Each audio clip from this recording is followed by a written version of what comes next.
Question: a potential difference of 5000 volt is applied between two parallel plates 5 centimeter apart. There is a potential difference of 5000 volt which is applied between two parallel plates 5 centimeter apart. A small oil drop having a charge of 9.6 into 10 raised to minus 19 coulomb falls between the plates. तो यहाँ पे actually comma होना चाहिए या फिर यहाँ पे full stop होके न्यू सेंटेंस स्टार्ट होना चाहिए. Anyways, find electric field intensity between the plates and the force on the oil drop. तो आपको इलेक्ट्रिक फील्ड इंटेंसिटी पूछा है और आपसे पूछा है what is the force on the oil drop. तो पहले क्वेश्चन को इमेजिन करना पड़ेगा. What is the situation here. हमारे पास what we have is two plates. You have two plates, two parallel plates. इन दोनों का डिस्टेंस कितना है? 5 centimetre. What is the potential difference? 5000 volt. So you have a potential difference of 5000 volt, and the distance between the two plates is 5 centimeter. So the distance है 5 centimeter, and also potential difference is 5000 volts. If you remember, distance between the plates हम denote करते हैं D से. And if you remember, potential difference from denote करते हैं V से. So according to the given condition, given data में हमको बताया है potential difference is 5000 volts and the distance is 5 centimeter, which is equal to 5 into 10 raised to minus 2 meter. Right? Then a small oil drop. There is a small oil drop which falls between the two plates. यहाँ पे oil drop है, उस पर charge दिया है. The charge on oil drop is 9.6 into 10 raised to minus 19 coulomb. You are supposed to find out two different things. आपको दो चीजें find करनी है. Number one, what is electric field intensity between the plates? मतलब number one, find out what is E. Number two, what is the force acting on this oil drop? तो अगर आपको याद होगा, मैंने एक स्पार्क प्लग का केस लिया था. तो उसमें मैंने आपको बताया था कि व्हाई दिस इज इम्पोर्टेंट. क्योंकि आपको सिर्फ for the time being potential या पोटेंशियल डिफरेंस हमने अभी तक इंट्रोड्यूस नहीं किया, क्योंकि वो 12th में इंट्रोड्यूस होगा. लेकिन आपको सिर्फ फॉर्मूला पता होना चाहिए. यू मस्ट ऑल्सो नो कि electric field is potential difference per unit length V/D. तो E मिल जाएगा V/D से. V पता है, D पता है, you will get answer. Number two, electric field के दो फॉर्मूला थे. एक था 1/4πε0 Q/r², और एक था E equal to force by charge. एक था electric field is force upon charge. हमको फोर्स चाहिए, तो फोर्स क्या मिलेगा? E into q. Because E electric field is force per unit charge. तो अगर आप इलेक्ट्रिक फील्ड फाइंड कर लेते हो, वैसे भी करना है इलेक्ट्रिक फील्ड फाइंड, तो फोर्स क्या होगा? Q into E. राइट. तो सॉल्यूशन इज वेरी सिंपल. तो इन द फर्स्ट केस, जब हमको इलेक्ट्रिक फील्ड फाइंड करना है, तो इट इज V/D. V है 5000, D है 5 इंटू 10 raised to minus 2. 1 जा एंड 1000 जा. 1000 मतलब 10 पावर 3, और ये 10 पावर माइनस 2 ऊपर जाके 10 पावर प्लस 2. तो इलेक्ट्रिक फील्ड इज 10 पावर 3 और प्लस 2 मतलब 10 पावर 5 वोल्ट पर मीटर. तो आपको मिल गया electric field in volt per metre 10 raised to 5 volt per metre. Done. Simple, extremely simple. Number two, electric field is also force per unit charge. Therefore force is charge into electric field Q into E. And therefore this force is Q into E. तो Q कितना दिया है? 9.6 into 10 raised to minus 19, और E कितना है? 10 raised to 5 है. तो 9.6 into 10 raised to minus 14 Newton. ये मिल गया आपको फोर्स का value. Done. This is how you are supposed to solve this question. Extremely simple type of question. In this example, it is better कि आप volt per metre की जगह पे लिखो newton per coulomb. Why? Simple reason, force is q into e, q is coulomb and E is Newton per coulomb. Coulomb cancel, so force is in Newton. So ठीक है, this is what you will get. So you will get in Newton. Okay, done. So let us start with next topic.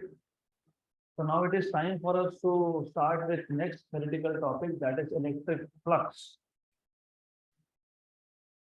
अभी electric flux क्या है, एक simple से example से समझ लेंगे। तो next topic that we are suppose to learn is electric flux, और इसके बाद इलेक्ट्रिक फ्लक्स का बहुत इंपॉर्टेंट एप्लीकेशन है, दैट इज गॉस लॉ। और गॉस लॉ 12th का इलेक्ट्रोस्टैटिक्स का स्टार्टिंग पॉइंट है। तो इंट्रोडक्शन 11th में है, एप्लीकेशन 12th में है। गॉस लॉ होता क्या है वो 11th में सीखोगे, उसका एप्लीकेशन आप 12th में करोगे। गॉस लॉ से पहले you should know what is electric flux. So let us take example. Suppose मान लो हमारे पास एक रीजन है, इस रीजन में इलेक्ट्रिक फील्ड है, एंड यू नो कि यूनिफॉर्म इलेक्ट्रिक फील्ड को हम डिनोट कैसे करते हैं, कैसे शो करते हैं graphically, with the help of parallel vectors. So we have a region in which there is uniform electric field. यहाँ पे यूनिफॉर्म इलेक्ट्रिक फील्ड है. Then let us say हम इस फील्ड में एक एरिया ले लेते हैं, सम एरिया एलिमेंट, इसको एरिया एलिमेंट बोलेंगे. और याद रखना, remember in physics area element is a small area, it is a small area. अब अगर एरिया स्मॉल है तो इसको डिनोट करने के लिए हम यूज करते हैं ds. क्या लिखते हैं इसको हम लोग? ds. S मतलब सरफेस, D मतलब स्मॉल सरफेस, राइट? तो रिमेंबर दिस, ये एरिया मतलब क्या? सरफेस. आपको पता होना चाहिए difference between line, surface and volume. Line is one dimensional, surface is two dimensional and volume is three dimensional. तो ये सरफेस है, एरिया मतलब सरफेस, टू डायमेंशन, इसलिए हम इसको क्या लिखते हैं? S. और इस स्मॉल एस के लिए क्या लिखते हैं? ds. अब एज यू कैन सी, ये जो हमारे पास एरिया एलिमेंट है, इसका नाम है एरिया एलिमेंट. इस एरिया एलिमेंट में से there are some number of field lines passing through it and normal to it. तो number of electric lines of forces passing through a given area element normal to it is defined as electric flux. तो electric flux का simple मतलब ये, एक given area element में से कितने field lines normally मतलब परपेंडिकुलरली पास हो रहे हैं, that is called as electric flux. Similar concept आप सीखोगे मैग्नेटिक फ्लक्स का. वहां पे क्या बोलोगे? The number of magnetic lines of forces passing through a given area element normal to it is called as magnetic flux. यहाँ पे क्या बोल रहे हैं? The number of electric lines of forces passing through a given area element normal to it is called as electric flux. तो I will start with definition. सबसे पहले हम लोग डिफाइन करेंगे, फॉर्मूला बाद में बनाएंगे, but let us start with definition of it. The number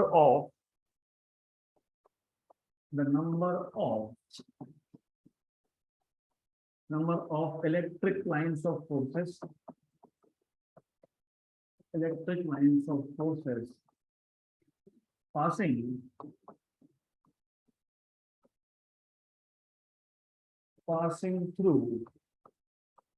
passing through a given area element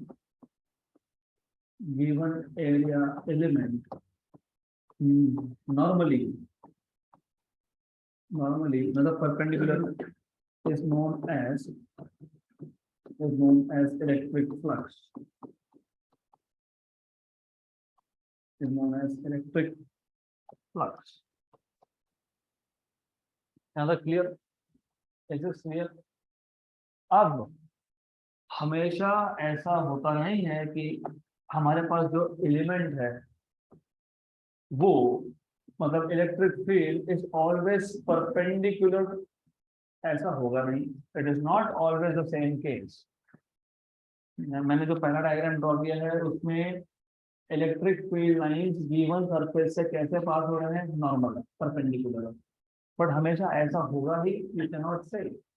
may be I will take a situation जिसमें हमारे पास एक सरफेस एरिया है, एलिमेंट है ds, so we have a element ds, this is element ds, but electric field line is not passing normally, वो ऐसा पास हो ही नहीं रहा है, electric field line is passing at some angle, तो ये इलेक्ट्रिक फील्ड का डायरेक्शन है।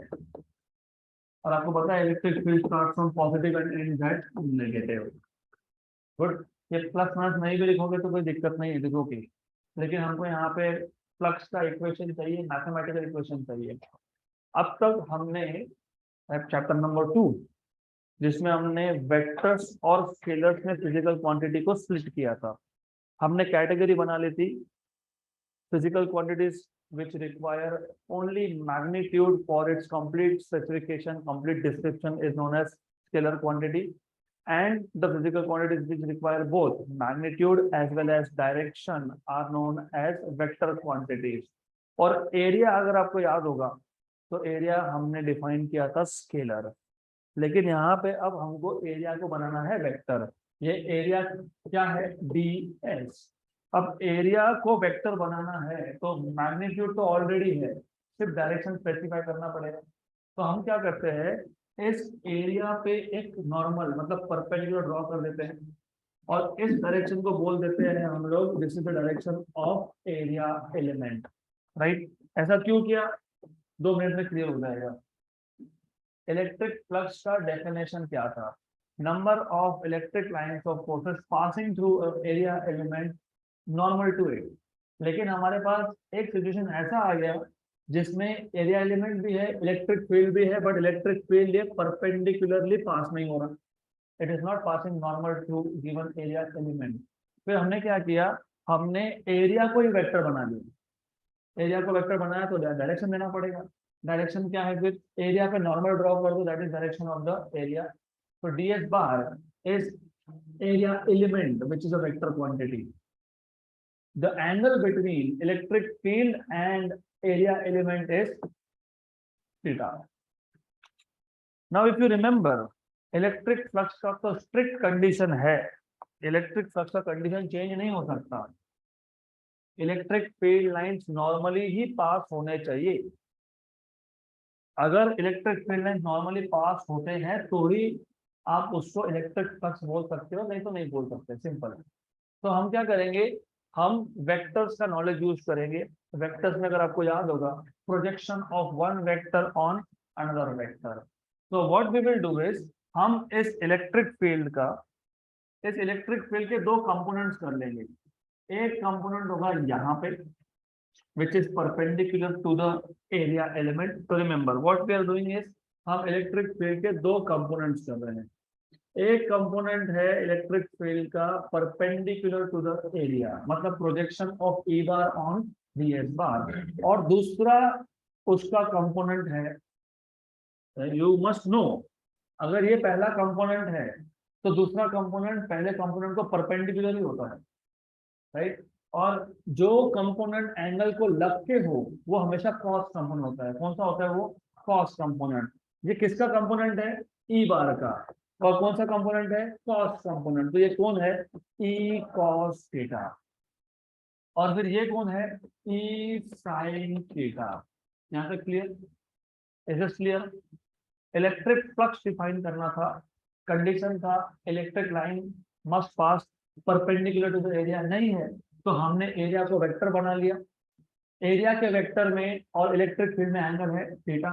इलेक्ट्रिक फील्ड नॉर्मली नहीं पास हो रहा तो उसके 2 कंपोनेंट कर लिए, एक आ गया ई कॉस थीटा, एक आ गया ई साइन थीटा। इसमें से कौन सा कंपोनेंट एरिया को परपेंडिकुलर है, ई कॉस थीटा। ई कॉस थीटा मतलब हमको फ्लक्स डिफाइन करने के लिए किसकी जरूरत है, ई कॉस थीटा। तो ई साइन थीटा इज इररिलेवेंट, हमारे काम का नहीं है, भूल जाओ, बिकॉज वो हमारे काम का नहीं, इस टॉपिक में काम का नहीं है। Good, right. अब क्या हमारे पास एक सिंगल फील्ड लाइन था क्या, of course no, single field line नहीं था।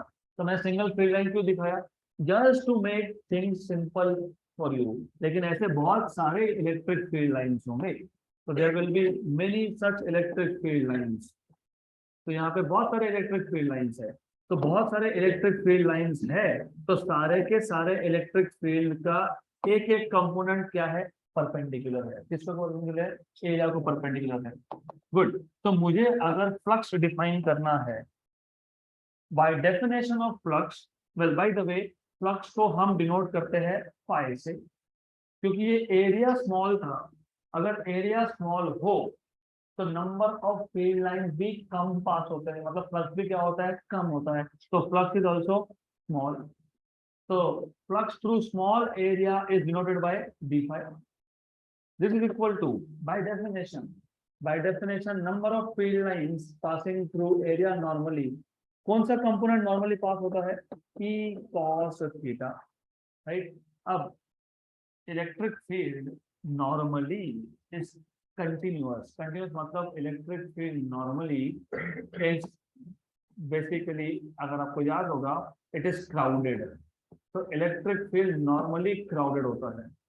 अब क्राउडेड का मतलब क्या होता है कि हर एक पॉइंट से कम, हर एक पॉइंट से कम एक फील्ड लाइन पास हो रहा है। इस सरफेस एरिया पे, इस सरफेस एरिया पे जितने भी पॉइंट्स हैं, हर एक पॉइंट में से एक फील्ड लाइन पास होगा, राइट। तो याद रखना, इलेक्ट्रिक फील्ड चाहे वो यूनिफॉर्म हो चाहे वो नॉन यूनिफॉर्म हो, it is normally crowded. Crowded मतलब एरिया एलिमेंट के हर एक पॉइंट से एक फील्ड लाइन पास होने ही वाला है। तो टोटल फील्ड लाइंस कितने होंगे, जितना एरिया है उतना। Why, because I just told you, हर एक पॉइंट से एक फील्ड लाइन पास होना, हर एक पॉइंट से एक फील्ड लाइन पास होना मतलब पूरे एरिया से फील्ड पास हो रहा है। All the area, each point on this area will have one field line. कितना field line, one field line. तो मुझे अगर total number of field lines passing normally निकालना है, ये कौन है, ये कौन है, परपेंडिकुलर कंपोनेंट किसका, इलेक्ट्रिक फील्ड का। किसको परपेंडिकुलर, एरिया एलिमेंट को। तो मैं अगर इसको पूरे के पूरे एरिया से मल्टीप्लाई कर देता हूं, तो I get total number of field lines passing through area element, right. मैं वापस एक बार बताता हूँ, कॉन्सेप्ट इज सो सिंपल, सिर्फ आपको इमेजिनेशन थोड़ा सा बढ़ाना पड़ेगा। You have to imagine. अब ऐसा है, remember this, the idea is, हमारे पास था इलेक्ट्रिक फील्ड, ये है इलेक्ट्रिक फील्ड, और एक गिवन एरिया में से, एक गिवन एरिया में से कितने इलेक्ट्रिक फील्ड लाइंस नॉर्मली पास होते हैं, उसको हमने डिफाइन कर दिया था flux. So we have defined flux as number of field lines passing through a given area normally. तो यहाँ पे 4 लाइन दिख रहा है तो फ्लक्स 4 है, 8 दिखाऊंगा तो फ्लक्स 8 है, 16 दिखाऊंगा तो फ्लक्स 16 है। लेकिन नॉर्मली होता क्या है, electric field lines are very crowded, they are extremely crowded. अब एक्सट्रीमली क्राउडेड मतलब नॉर्मली हर एक लाइन से, from each line you have minimum one field line. तो इट इज सो क्राउडेड कि जितना एरिया उतने फील्ड लाइंस। ओके, तो याद रखना, जितना एरिया होगा उतने फील्ड लाइन होंगे। Good. Then the problem here is कि हमने जब इलेक्ट्रिक फ्लक्स डिफाइन किया तो एक स्ट्रिक्ट कंडीशन डाल दिया। वो स्ट्रिक्ट कंडीशन था कि इलेक्ट्रिक फील्ड लाइन नॉर्मल होना चाहिए गिवन एरिया एलिमेंट को। अब हमारे पास एक एरिया एलिमेंट है, हमारे पास एक इलेक्ट्रिक फील्ड है, this is electric field line. But हुआ क्या, हुआ ऐसा कि electric field line this is not normal to the given area, ये गिवन एरिया एलिमेंट को परपेंडिकुलर नहीं। तो फ्लक्स डिफाइन करने के लिए हमने क्या बोला, कोई प्रॉब्लम नहीं, अगर इलेक्ट्रिक फील्ड एरिया एलिमेंट को नॉर्मल नहीं है, सबसे पहले एरिया एलिमेंट को आप बना लो वेक्टर। एरिया एलिमेंट का मैग्नीट्यूड है ds, और अगर आपको इसको वेक्टर बनाना है तो डायरेक्शन भी लेना पड़ेगा। Direction of area element is given by drawing a normal to the area. तो हमने एरिया पे नॉर्मल ड्रॉ कर लिया। देन इलेक्ट्रिक फील्ड में और एरिया एलिमेंट में बन गया angle theta. Bye definition flux is number of line passing normally, तो ये नॉर्मल तो नहीं है इलेक्ट्रिक फील्ड, तो इसका नॉर्मल कंपोनेंट देख लेंगे। इसका नॉर्मल कंपोनेंट है ई कॉस थीटा, राइट। इसका एक और कंपोनेंट है, वो हमारे काम का नहीं है, ई साइन थीटा। तो इलेक्ट्रिक फ्लक्स डिफाइन करने के लिए कौन सा कंपोनेंट यूज होगा, ई कॉस थीटा। पर पूरे के पूरे एरिया डीएस में से सिर्फ एक फील्ड लाइन पास हो रहा है क्या, नहीं। हर एक पॉइंट से, पूरे एरिया एलिमेंट के हर एक पॉइंट से एक फील्ड लाइन पास होगा, और हर एक फील्ड लाइन का एक कंपोनेंट होगा ई कॉस थीटा। तो टोटल फील्ड लाइंस कितने होंगे, ई cos theta multiplied by D x. This is the flux passing through area element D five. ये याद रखो हाँ। ये अभी तक स्मॉल एरिया एलिमेंट की बात कर रहा हूं मैंने अभी एरिया का साइज बढ़ाया नहीं है, I will talk about it later. तो पहले बेसिक कॉन्सेप्ट क्लियर कर लो। तो then by definition flux will be E cos theta. What is e cos theta? E cos theta is perpendicular component of electric field, right, into ds. What is ds? Area, surface area of element. तो by definition हम define भी करेंगे, लेकिन पहले situation को explain कर लेते हैं। तो हमारे पास एक एरिया एलिमेंट है, तो consider, let us consider a small area element, consider a small area element ds, right, let theta, और ये एरिया एलिमेंट कहाँ रखा है आपने, place in a uniform electric field. तो ds be placed in a uniform electric field. Let theta, what is theta? Angle, किसमें angle है, let theta be the angle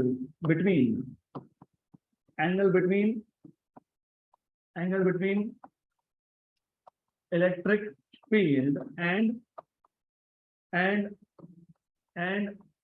area element,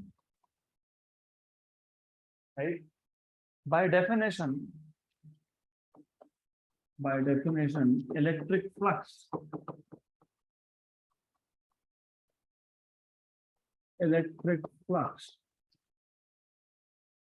is the number of lines, और मैं यहाँ पे number of lines बोल रहा हूँ तो समझ जाना, number of lines of forces.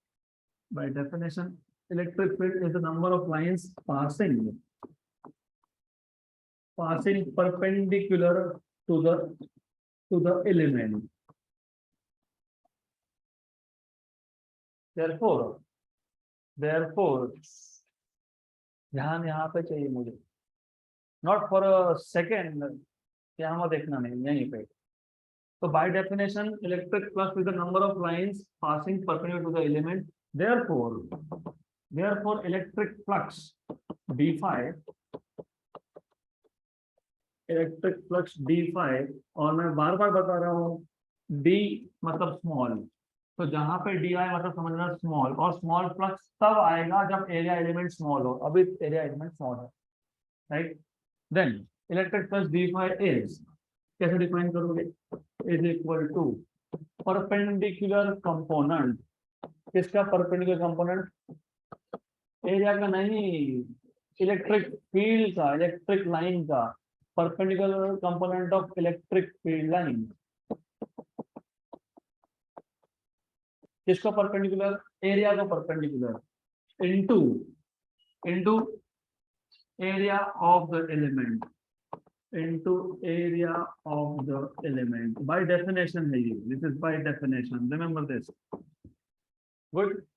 Therefore flux d phi, perpendicular component कौन आया था, ई कॉस थीटा, ऑलरेडी दिखाया डायग्राम में, और एरिया क्या है, D S, right. Do you remember dot product of a bar and b bar? ab cos theta। तो यहाँ पे अगर आप इसको प्रॉपरली लिखोगे तो e d s cos theta, e ये एक वेक्टर था जैसे a बार, ds ये एक वेक्टर है जैसे b बार, तो a bar dot b bar is ab cos theta, similarly e bar dot ds bar is ads cos theta. तो ये क्या है, डॉट प्रोडक्ट है, किसका डॉट प्रोडक्ट है, इलेक्ट्रिक फील्ड और एरिया एलिमेंट का। therefore d phi is equal to e bar dot ds बार। ये मिल गया फ्लक्स हमको through a small area element. तो डी और डी आना मतलब ये स्मॉल स्मॉल है तो क्लियर, गुड। अब थोड़ा सा इमेजिन बढ़ाओ, और इलेक्ट्रिक फ्लक्स का concept is very good concept, लेकिन yes definitely this is a little imaginary concept, not little actually, in practical it is completely imaginary concept. तो कॉन्सेप्ट समझना है तो इमेजिनेशन बढ़ाना पड़ेगा, you don't have any other option but to increase the level of imagination. अब imagine करो, just let us imagine कि ये जो हमने एरिया एलिमेंट लिया था, ये एरिया एलिमेंट खुद एक बड़े एरिया का पार्ट है। so this area element itself is a very small part of a big area.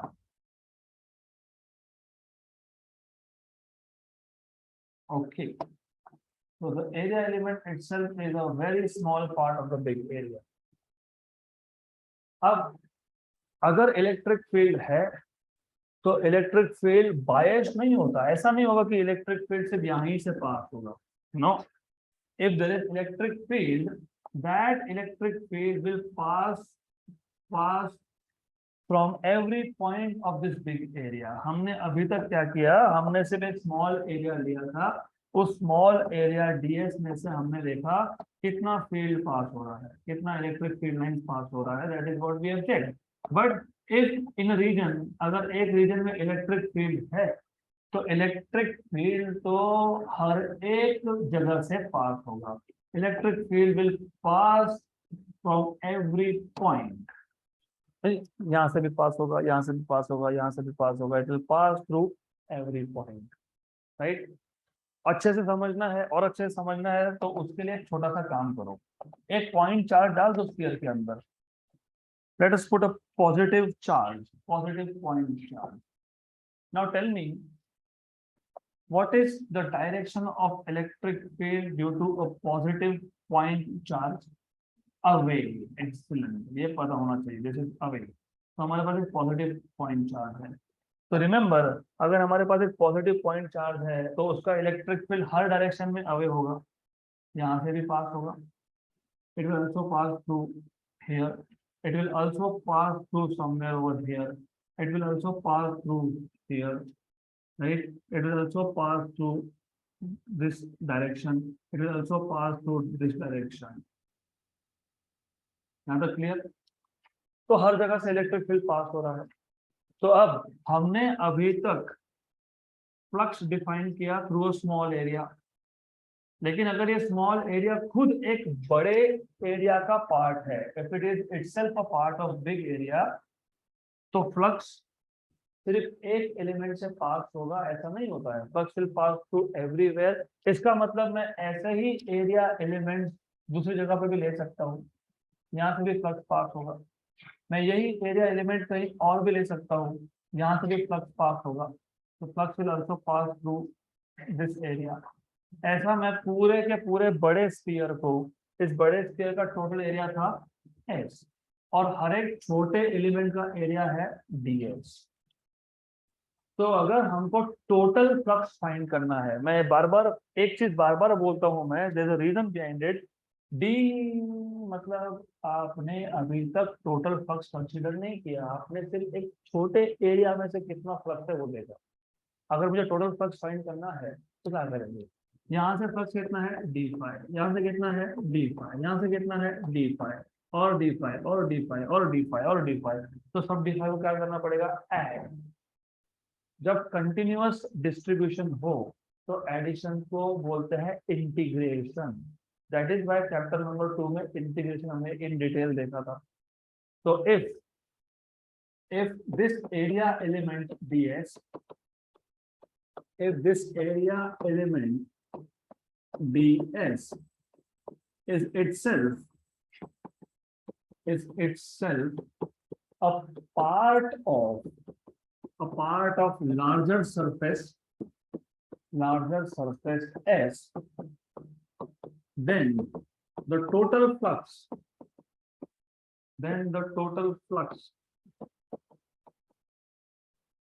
through S, मतलब पूरे के पूरे सरफेस में से S टोटल फ्लक्स फाई। अब डी मत लिखना क्योंकि आप टोटल फ्लक्स की बात कर रहे हो, पूरे के पूरे सरफेस में से कितना फ्लक्स है उसकी बात कर रहे हो। यहाँ पे ध्यान दो, लास्ट बेंच, यहाँ पे ध्यान दो।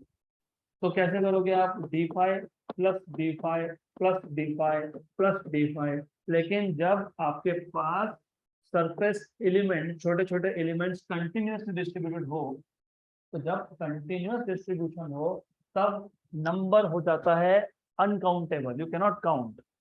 यूनिफॉर्म डिस्ट्रीब्यूशन में काउंटिंग नहीं कर सकते, और जहां पे काउंटिंग नहीं होता है वहां पे एडिशन नहीं चलता है, वहां पे क्या करते हैं, इंटीग्रेशन। तो total flux is obtained by integration over all the small flux d phi. हर एक छोटे एलिमेंट से कितना फ्लक्स है वो इंटीग्रेट कर लो, that is what you get. So therefore total flux phi is integration d phi. किस पे इंटीग्रेट कर रहे हो, सरफेस पे। कौन सा सरफेस था, एस सरफेस था। Therefore total flux phi is equal to integration over surface। और याद रखना एक चीज, ये क्लोज सरफेस है। कौन सा सरफेस है, क्लोज। अब इस कुछ बुक्स में इसको ऐसा सर्कल दिखाते हैं,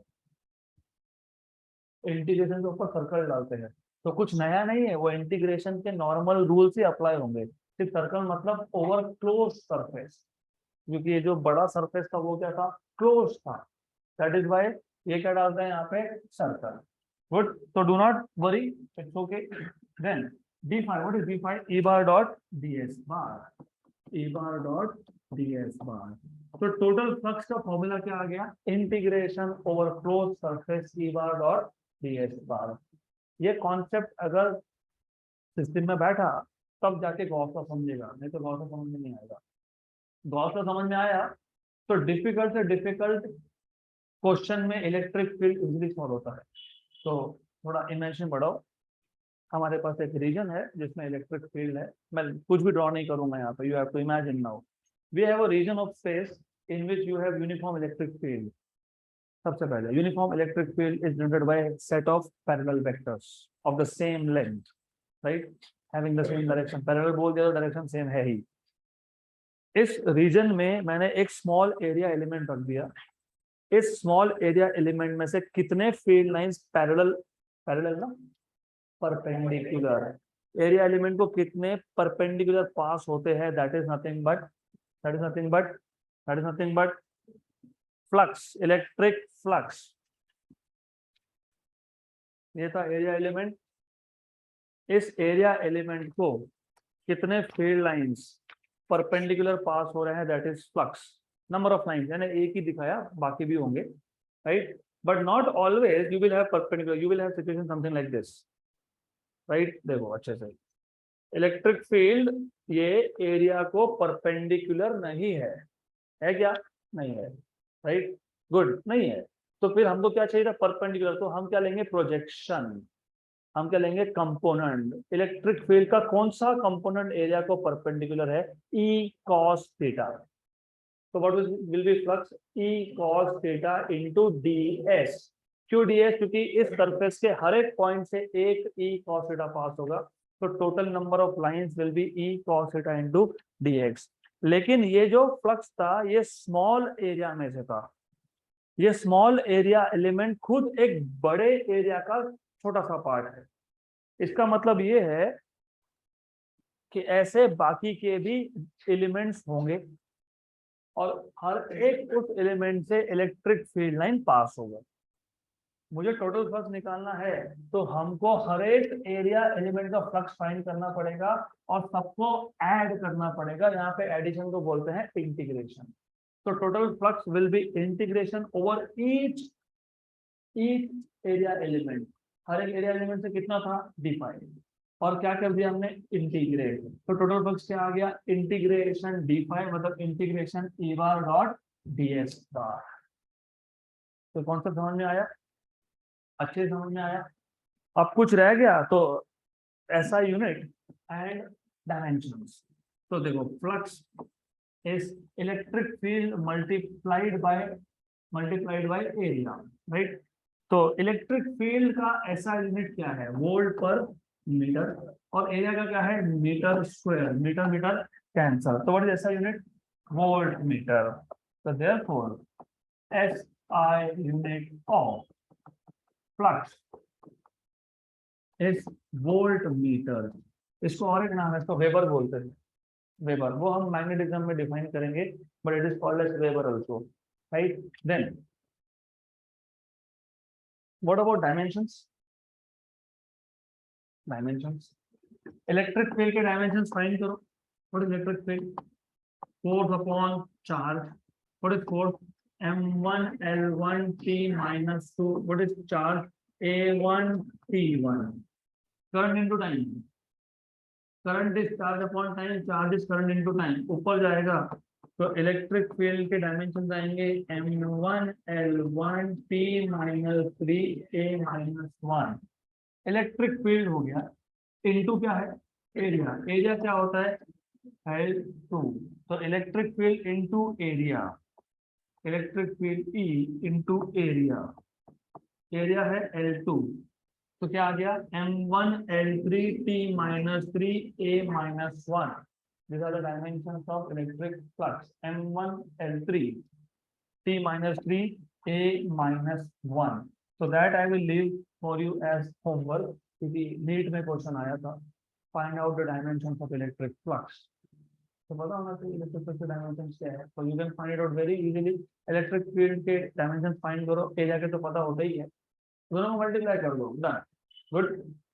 अब द मोस्ट इंपॉर्टेंट थिंग कि फ्लक्स क्यों, फ्लक्स इसके लिए क्योंकि हमको, देखो अब ट्रांजिशन होगा यहाँ से, इस पॉइंट से 11th के इलेक्ट्रोस्टैटिक से 12th के इलेक्ट्रोस्टैटिक का ट्रांजिशन है, पॉइंट है इलेक्ट्रिक फ्लक्स जहाँ डिफाइन किया, उसके बाद एक टॉपिक आता है गॉस लॉ, और गॉस लॉ क्यों चाहिए, तो गॉस लॉ हमको इसलिए चाहिए बिकॉज रिमेंबर, अभी तक हम इलेक्ट्रिक फील्ड की बात कर रहे थे ऑफ अ पॉइंट चार्ज, हमारे पास एक चार्ज था, पूरा का पूरा चार्ज एक सिंगल पॉइंट में है, किसमें है, सिंगल पॉइंट में है, ये सिंगल पॉइंट है, इस सिंगल पॉइंट में चार्ज है लेट अस से Q, और हमको इस Q चार्ज का इलेक्ट्रिक फील्ड फाइंड करना है at a distance r from the charge.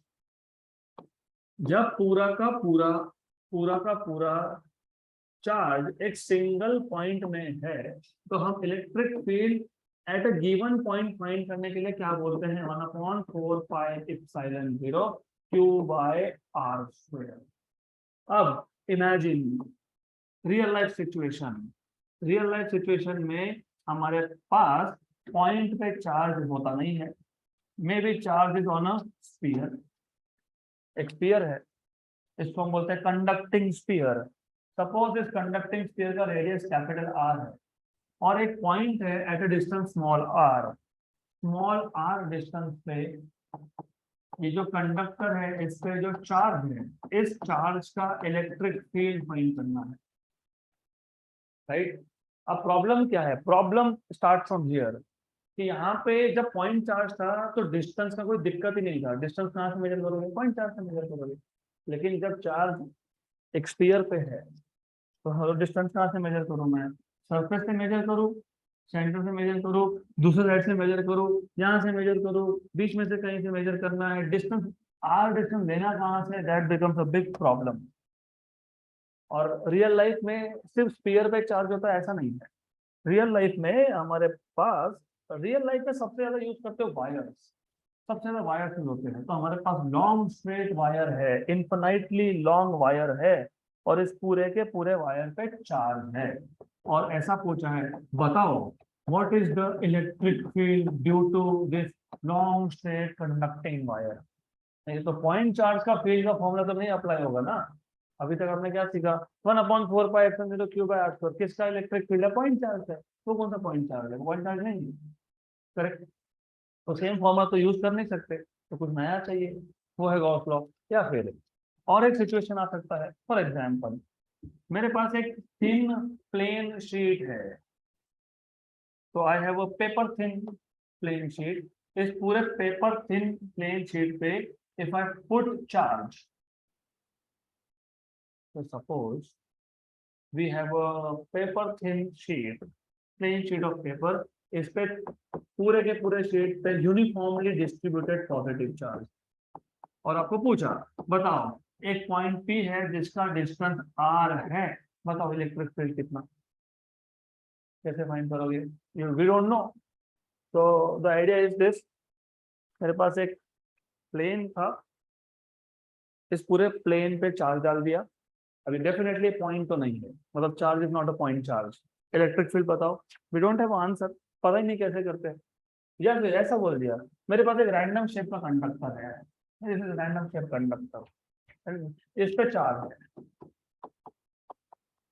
तो बताओ अब what is the electric field due to this random shape conductor at some point P at a distance R। Again we don't have answer, तो इन सबका answer है Gauss law. तो पहले Gauss law समझना पड़ेगा, उसके बाद हम ऐसे टाइप ऑफ क्वेश्चन सॉल्व कर सकते हैं। तो answer to all this is Gauss law, and Gauss law depends on total electric flux. तो गॉस लॉ क्या बताता है हमको? सपोज और एक सिचुएशन, सपोज हमारे पास पॉइंट चार्ज तो है लेकिन सिंगल पॉइंट चार्ज नहीं है, हमारे पास बहुत सारे पॉइंट चार्जेस है, और आपको बोला है कि बताओ इस सिस्टम का इलेक्ट्रिक फील्ड कितना, राइट? तो what we will do here is we will first learn what is Gauss law. तो हम स्टार्ट करेंगे with statement of Gauss law. तो पहले गॉस लॉ का स्टेटमेंट समझ लो। तो do you understand the basic situation here कि क्या हो रहा है यहाँ पे? अंडरस्टूड? आइडिया समझ में आया? अभी तक हमने कूलम्ब लॉ पे बेस जो इलेक्ट्रिक फील्ड का फॉर्मूला बनाया, वो फॉर्मूला करेक्ट है, लेकिन उस फॉर्मूला से आप इलेक्ट्रिक फील्ड फाइंड कर सकते हो only due to a point charge. Done. अगर मैंने बोला हमारे पास एक कंडक्टिंग स्फीयर है, हमारे पास एक कंडक्टिंग स्फीयर है और चार्ज उस कंडक्टिंग स्फीयर के सरफेस पे है, बताओ electric field due to conducting sphere कितना? मेरे पास एक लॉन्ग स्ट्रेट लाइन है, वायर है, I have a long straight wire, इस पूरे वायर पे चार्ज है, बताओ इसका इलेक्ट्रिक फील्ड कितना? If I say I have thin plane sheet having charge, what is electric field? We don't know. So to find out electric field, we will use Gauss law. So to start with Gauss law, start करने से पहले you should know what is flux. So do you know what is electric flux now? Yes, good. तो अब Gauss law exactly हमको बताता क्या है? वो बताता है the total electric flux through a closed surface. Suppose मेरे पास एक चार्ज था, मेरे पास 1 2 3 4 5 10 20 चार्ज है, how many charges I don't care, maybe thousands of charges. तो अकॉर्डिंग टू गॉस लॉ सबसे पहले जितने भी चार्जेस हो, चार्ज का जो भी शेप हो, स्फीयर हो, लॉन्ग स्ट्रेट लाइन हो, रैंडम शेप हो, पहले चार्ज को एनक्लोज करो। एनक्लोज करना मतलब हर डायरेक्शन से क्लोज करना, उसको एक इमेजिनरी सरफेस के अंदर डालो, और ये इमेजिनरी सरफेस का शेप कुछ भी हो सकता है। अब कुछ भी से मतलब कुछ भी, फॉर एग्जाम्पल अगर मेरे पास कंडक्टर ही स्फीयर है, मेरे पास एक कंडक्टर है जिसका शेप स्फेरिकल है, तो गॉसियन सरफेस जो होगा, मैं गॉसियन सरफेस का शेप मेरी मर्जी से ले सकता हूँ। सिर्फ कंडीशन एक ही कि चार्ज पूरा का पूरा उस सरफेस के अंदर जाना चाहिए। इट्स माय चॉइस, मैं चाहूँ तो स्फीयर दूं, मैं चाहूँ तो नहीं, मुझे ऐसा लेना है, हाँ ठीक है ऐसा ले लो। तुमने चार्ज को एनक्लोज किया क्या? Yes, right, good. What is better thing? Conductor का शेप स्फीयर तो इमेजिनरी सरफेस भी स्फीयर है। कंडक्टर अगर स्ट्रेट लाइन है तो इमेजिनरी स्फीयर सिलेंडर है, राइट, गुड। देन पर कंडीशन है कि चार्ज एनक्लोज होना चाहिए। तो ये जो सरफेस हम ड्रॉ करते हैं टू एनक्लोज चार्ज, ये इमेजिनरी सरफेस होता है। इस इमेजिनरी सरफेस को हम बोलते हैं गॉसियन सरफेस। क्या बोलते हैं इसको? Gaussian surface. अब according to Gauss law, total flux passing through this imaginary Gaussian surface which encloses the charge, this total flux. But what is total flux? Integration E bar dot ds bar. Total flux passing through Gaussian surface, imaginary surface is equal to charge enclosed. Charge enclose को हम लिखेंगे QENC divided by epsilon 0, where epsilon 0 is permittivity of free space. इसका मतलब charges कहाँ पे है? Free space में है। अब चार्ज एनक्लोज क्यों लिखा? ऐसा हो सकता है ना, एक ही चार्ज है मेरे पास, done, I have just one charge, खत्म। तो चार्ज एनक्लोज क्या आएगा? Q1, ये क्या आएगा? Q1 upon epsilon 0। इमेजिन मेरे पास एक नहीं दो चार्जेस है। Suppose I have one more charge, मेरे पास एक की जगह पे दो चार्जेस है, और दोनों के दोनों चार्जेस किस में है? गॉसियन सरफेस में एनक्लोज है। तो चार्ज एनक्लोज क्या आएगा? Q1 plus Q2। मेरे पास तीसरा चार्ज है, suppose I have third charge which is over here. तो क्या आएगा? Q1 plus Q2 plus Q3। Suppose मेरे पास चौथा चार्ज है, I have a fourth charge.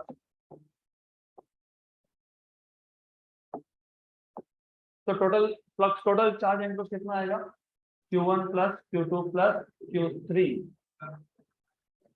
Surface के बाहर गया, सरफेस के बाहर अगर गया तो वो काउंट नहीं होता। दैट इज वाई मैंने ये बार बार बोल रहा हूँ, ये जो इमेजिनरी सरफेस है ये चार्जेस को एनक्लोज करना चाहिए। जितने चार्जेस इस सरफेस के अंदर है वही चार्ज बाहर का छोड़ दो। तो what is flux? Q1 plus Q2 plus Q3 upon epsilon 0। Let me put Q5, अब बताओ। Q1 plus Q2 plus Q3 plus Q5 upon, NEET का क्वेश्चन, नीट का क्वेश्चन था ये। तीन चार्जेस दिखाए, उसमें से Q2 बाहर दिखा दिया, Q1 Q3 अंदर था। आपको पूछा है what is the total flux? Q2 plus Q3 upon epsilon 0। तो what is so difficult here? अब इसके लिए थ्योरी पता होना चाहिए, you have to know this. अब इसको लिखोगे कैसे? अभी आपका अगर नोट देखोगे तो नोट में एक स्टेटमेंट दिया हुआ है इसका, the flux of net electric field, the flux of net electric field. अब नेट क्यों बोला होगा? लुक, नेट क्यों बोला होगा? क्योंकि जरूरी नहीं ना हर चार्ज पॉजिटिव होगा, may be second charge negative है। हाँ, तो पॉजिटिव चार्ज का फील्ड आउटवर्ड, नेगेटिव का इनवर्ड। तो दो वेक्टर का सब्ट्रैक्शन, क्या बोलते हैं उसको? Net resultant. तो नेट मतलब यहाँ पे ये लेना पड़ेगा आपको माइनस, राइट? तो ऐसा लिखा है वहां पे, the flux of net electric field through a close surface, through a close surface equals the charge enclosed by the surface divided by epsilon 0। Good. तो ये this is what I was telling you. तो लिखना बहुत simple है, और जरूरी नहीं है जो नोट्स का लैंग्वेज है वही लिखो, आपको जो समझ में आया वैसा प्रॉपर लैंग्वेज में लिख दो। तो क्या समझ में आया? Flux of net electric field passing through enclosed surface is equal to charge enclosed by the surface divided by epsilon 0। तो the electric flux, और ये इलेक्ट्रिक है तो मैं इलेक्ट्रिक बोलूंगा इसको, the electric flux of net electric field। Net electric field charges क्या आएगा? पॉजिटिव चार्ज का इलेक्ट्रिक फील्ड अवे है, नेगेटिव का टुवर्ड्स है। तो एडिशन सब्ट्रैक्शन चार्जेस का नहीं हो रहा है, इलेक्ट्रिक फील्ड का है। इससे क्या बोला है आपने? Net electric field. For example, suppose, imagine ये डायग्राम यूज कर लेते हैं। सपोज आउटगोइंग फ्लक्स है 20, पॉजिटिव चार्ज का आउटगोइंग फ्लक्स है 20, ये पॉजिटिव चार्ज है। सपोज मैं यहाँ पे एक नेगेटिव चार्ज डाल देता हूँ, नेगेटिव चार्ज। इनकमिंग फ्लक्स है 10, आउटगोइंग था 20, इनकमिंग है 10। तो what is net electric flux? 20 minus 10। ये फ्लक्स कहाँ से आया? इलेक्ट्रिक फील्ड से आया। दैट इज वाई हम लिखते वक्त क्या लिखते हैं? हम लिखते ऐसा लिखते हैं, the electric flux of net electric field, net electric field passing through a closed surface, right? Passing through a closed surface,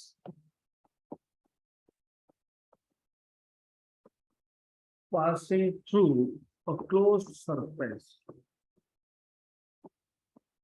to a close surface, और ये सरफेस इमेजिनरी होता है, और इस सरफेस को हम गॉसियन सरफेस बोलते हैं।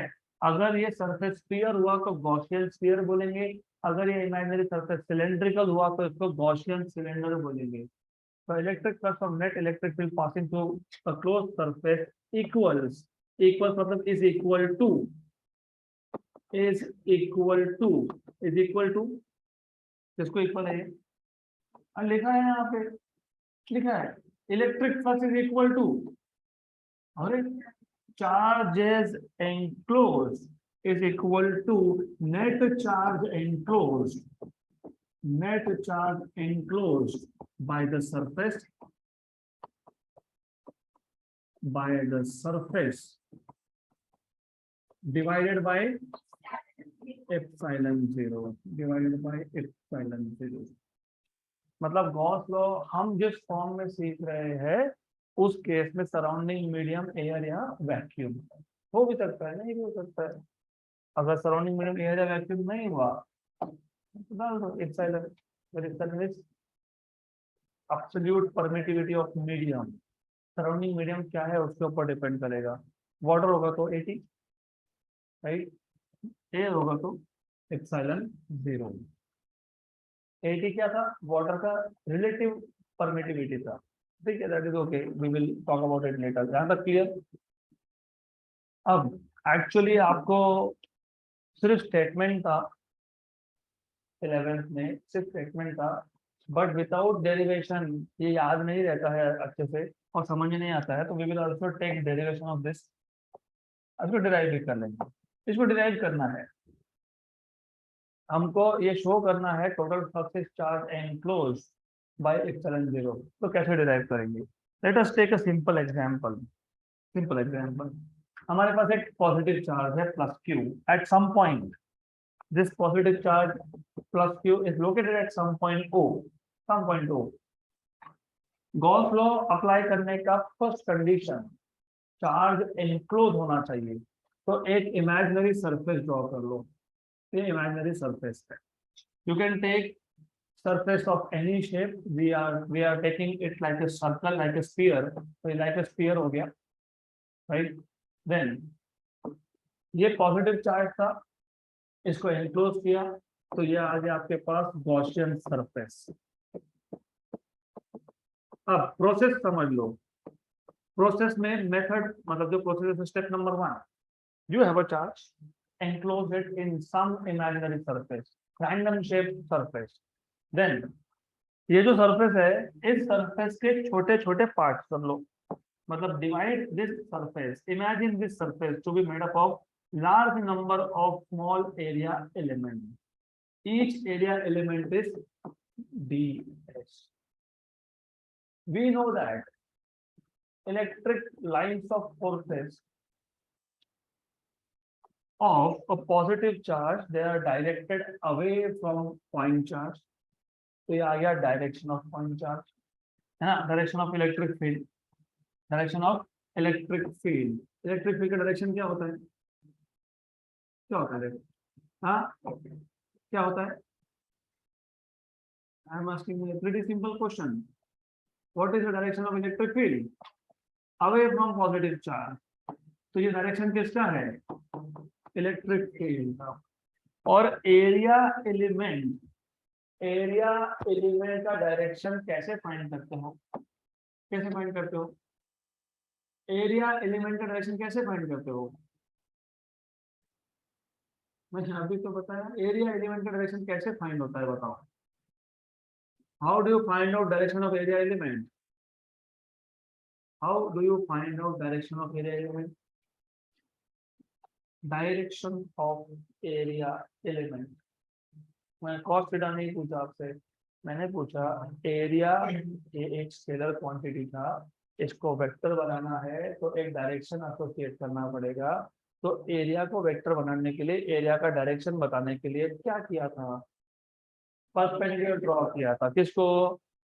किसको? एरिया को। तो ये आ गया नॉर्मल परपेंडिकुलर ड्रॉन, ये आ गया डायरेक्शन ऑफ एरिया एलिमेंट, और एरिया बन गया वेक्टर, ये एंगल है थीटा।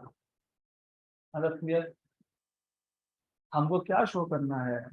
हमको शो करना है total flux is equal to charge enclose upon epsilon zero. Correct. Area element small है तो फ्लक्स भी क्या है? स्मॉल है। और small flux defined through small area ds is equal to E bar dot ds bar, but E bar dot ds bar is E ds cos theta.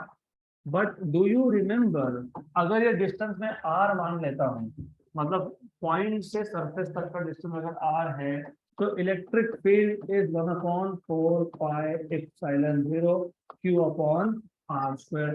Equation number 1, equation number 2, ये दोनों use करके, तो equation number 1 और 2 use करके, from equation number 1 and 2 what you will get is, क्या मिलेगा? d phi equal to, you will get d phi equal to E ds cos theta था। E क्या है? 1/4 pi epsilon 0 q upon r square. Correct. Then सिर्फ एक काम करना, do a very simple thing, q upon 4 pi epsilon 0 को अलग कर लो, तो q अपॉन 4 पाई एप्सिलॉन 0 को अलग कर लो, अंदर रख दो ds cos theta upon r square. बराबर? करेक्ट यहाँ तक? What is ds cos theta by r square? Hint, chapter number 1, units and measurements, supplementary angles, दो सप्लीमेंट्री एंगल थे, प्लेन एंगल एंड, अभी आपको क्यों ध्यान में नहीं आएगा? क्योंकि वहां पे हमने क्या लिखा था पता है? Area upon R square. अब क्यों ध्यान में नहीं आया कि cos theta, cos of angle is just a number. What is cos of 0? 1। What is cos 45? 1/√2। What is cos of 60? 1/2। तो ये नंबर है, number is a number, no dimension. ds का डायमेंशन क्या? l/2, मतलब एरिया।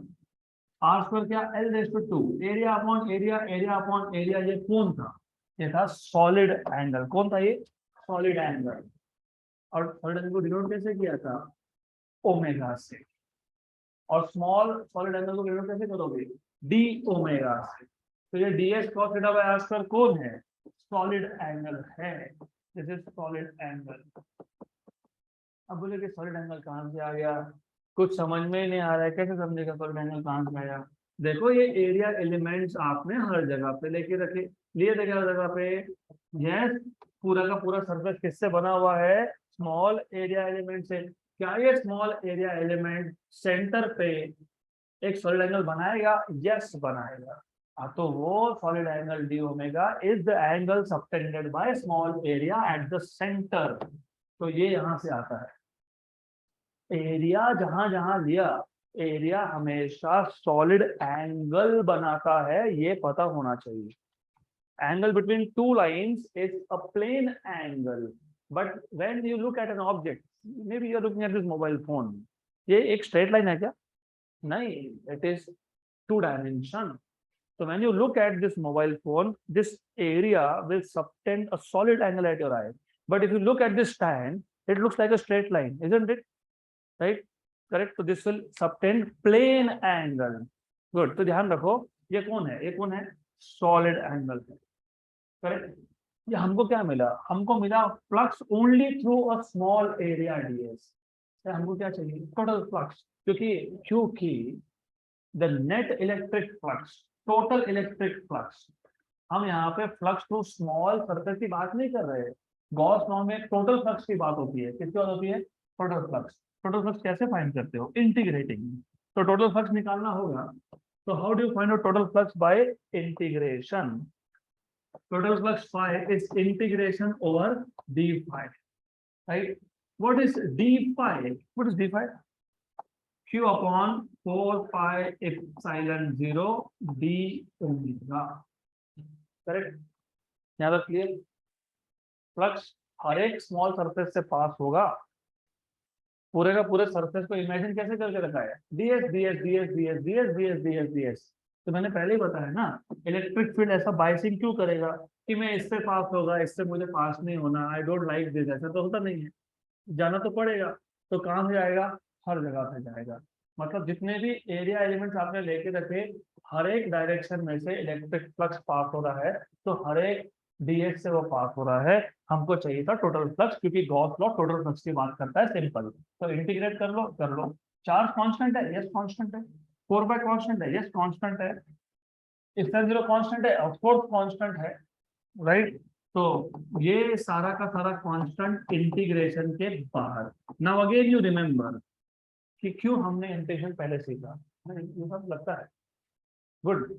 Integration D omega. अब देखो दिक्कत क्या है कि हर एक सरफेस एलिमेंट कितना एंगल बना रहा है, d omega d omega d omega d omega. If you take n number of surface elements, हर एक surface element, each surface element makes कितना angle at the center, d omega. How much?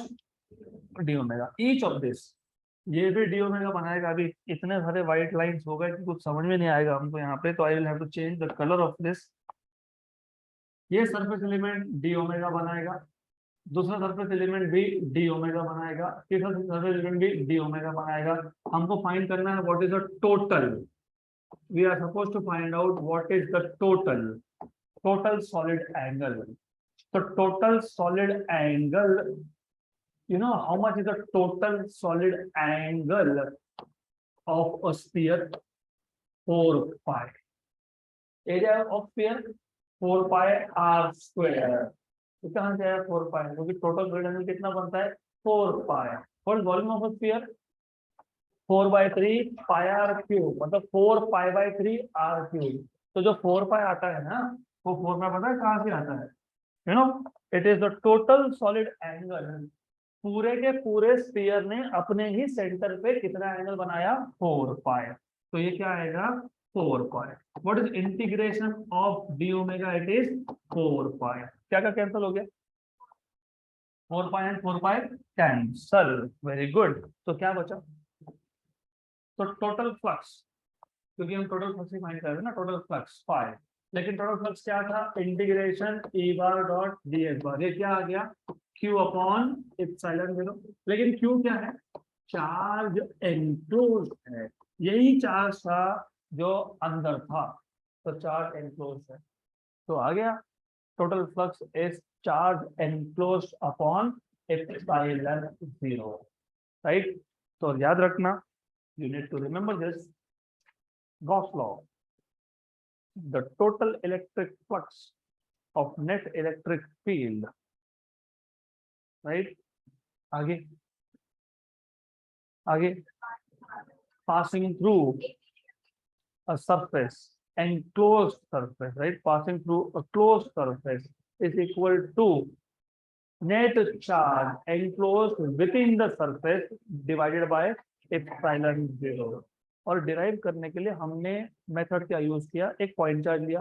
अभी point क्यों लिया? हमको point का पता है इलेक्ट्रिक फील्ड, इसके लिए लिया। पता है ना, पॉइंट चार्ज का 1/4 pi epsilon 0 Q by r square.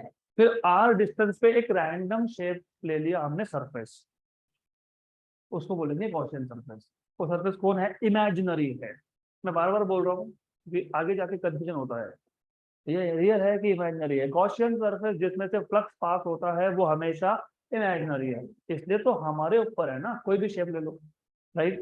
तो एक शेप ले लिया हमने, उस सरफेस पे एक एरिया एलिमेंट लिया, पहले देखा कि इसमें से फ्लक्स कितना कितना, d phi equal to E bar dot d s bar E d s cos theta. यहाँ तक क्लियर? फिर ऐसे एलिमेंट हर जगह पे थे, तो टोटल फ्लक्स कितना होगा? Integration E bar dot d s bar, मतलब integration E d s cos theta. यहाँ तक क्लियर? ई क्या होता है? 1/4 pi epsilon 0 Q by r square d s cos theta, right. Q by 4 pi epsilon 0 को अलग कर दो, d s cos theta by r square आएगा डी ओमेगा। और हमने इंटीग्रेट भी करके रखा है। इंटीग्रेशन डी ओमेगा कितना है? 4 पाई। बाहर क्या था? Q upon 4 pi epsilon 0। ये क्या है? 4 पाई। 4 पाई क्या बचा? Q upon epsilon 0, right? But what is Q? Charge enclosed. Hence, you have shown that total flux is equal to charge enclosed upon epsilon 0. Okay, so that's it for today. In the next session, I will repeat this concept again and we will solve questions on this concept.